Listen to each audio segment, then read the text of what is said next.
আমাদের বোনদেরকে ডিসি চত্বরের ওই জায়গায় ছাত্রলীগ পিটিয়ে আতর্কিতভাবে পিটাইতেছিল। আমি তখন বাধা দিতে যাই, ছাত্রলীগের নেতাকর্মীরা হকি স্টিক দিয়ে বাইরে, দেখতে পাচ্ছেন আমার পা সম্ভবত এটা ভেঙে গেছে।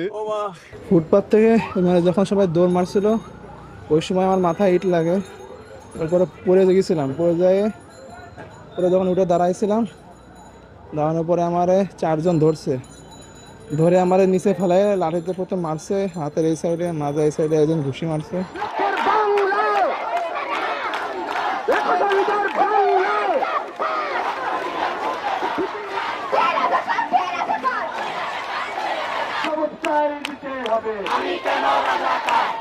তখন এটা বলা হয় যে যে মুক্তিযোদ্ধারা নাতিরা পাবে না, রাজাকারের নাতিরা পাবে, এটা স্পষ্ট একটা বিভাজন তৈরি করা হচ্ছে।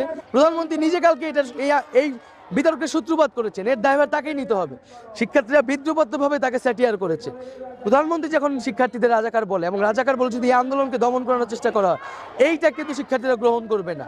আমাদের আন্দোলন যৌক্তিক, আমাদের রাজাকার বলা হোক, যা খুশি তা বলা হোক, আমরা এই আন্দোলন চালিয়ে যাব।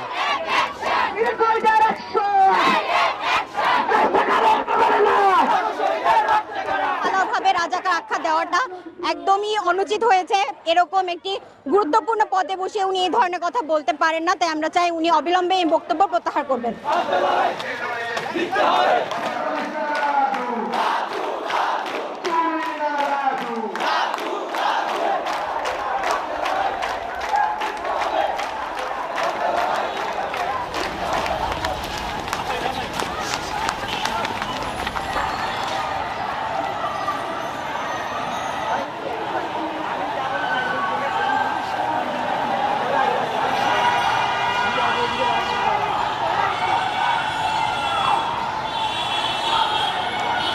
আমরা খুব দাঁত ভাঙ্গা জবাব দিয়ে বলতে চাই যে এই ঘটনা যদি পুনরাবৃত্তি ঘটে, আজকে 5 মিনিটে আমরা বের করে দিচ্ছি, আর প্রতিদিন কিন্তু ঘর থেকে আমরা ধরে নিয়ে আসবো।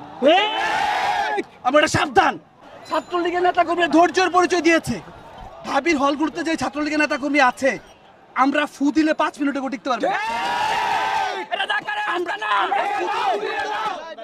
আমরা ফু দিলে 5 মিনিটে ক্যাম্পাসে দাঁড়ানোর কারো সামর্থ্য নাই। আমরা ধৈর্য ধরেছি, আমরা কোনো ধরনের সংঘর্ষ যাইনি, আমরা যেতে চাই না।